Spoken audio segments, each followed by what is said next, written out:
Hey guys, Jamie of the Summer Rain channel, welcome back. So today we are going to go ahead and make a warming massage oil. So if you've been on this channel before, you know that I absolutely love massages, but what I don't love is the cold oil.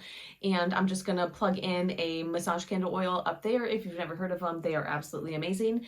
The cool thing about this oil is it actually warms on contact with your skin. So the essential oil that we use in here is cinnamon bark essential oil, and it has a warming effect on your skin. So while you're getting a massage, the oil is actually heating up your skin a little bit. It is so lovely, and I am absolutely in love with this massage oil. Now, I did put the full recipe down in the description box below. I also put a link to my blog. So on my blog, you can go ahead and get the printable recipe.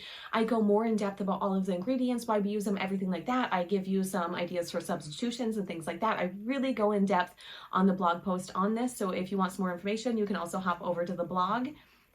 Without further ado, let's dive in and make our warming massage oil. For our heated massage oil, we have 3 ingredients. So this is a really simple recipe for you. I have fractionated coconut oil, which is coconut oil, but it is not going to turn solid at room temperature. As you can see, it's in a liquid state. I have jojoba oil. Now, jojoba oil is very similar to the sebum that our skin makes naturally. It is great for giving massages. It's a more expensive oil, but in this recipe, I think it's worth it to go ahead and use it. And then I have cinnamon bark essential oil. Now, this is actually what's going to create the heating element of this heated massage oil. So what we're going to do is go ahead and grab a container to mix in. We are going to add our fractionated coconut oil, add in our jojoba oil, and then lastly, go ahead and add in the cinnamon bark essential oil. And what we're going to do is just go ahead and give that a really good mix.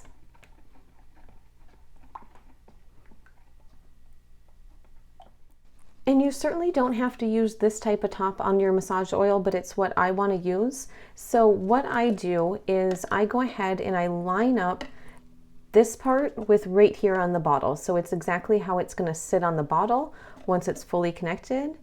And then you come in and you find the spot where you need to cut it. Give it a cut, and then I like just to check to make sure that I cut it to the right spot. So we'll just go ahead and screw that on there. And as you can see, it does go ahead and reach the bottom. I could make this a little bit shorter so it went straight down, but over here, it's going to be in the very bottom of the corner, and it's going to get most of the massage oil, so you'll be able to pump it out. And then what we'll go ahead and do is carefully dump the massage oil right into our container. Now, you don't have to worry about a preservative in this because we don't have any water. There's no likelihood that water would get introduced to a recipe or anything like that. So we just have the oils and the essential oils in here. And then we'll go ahead and put our lid on.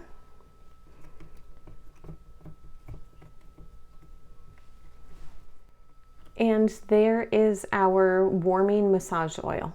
I really hope you enjoyed the video. I hope you enjoy making and using your massage oil as much as I did. And if you have any questions that I didn't cover in this video, feel free to hop down in the comments below. I try to answer them all, so just go ahead and leave me a comment, and I can go ahead and answer any questions that you might have.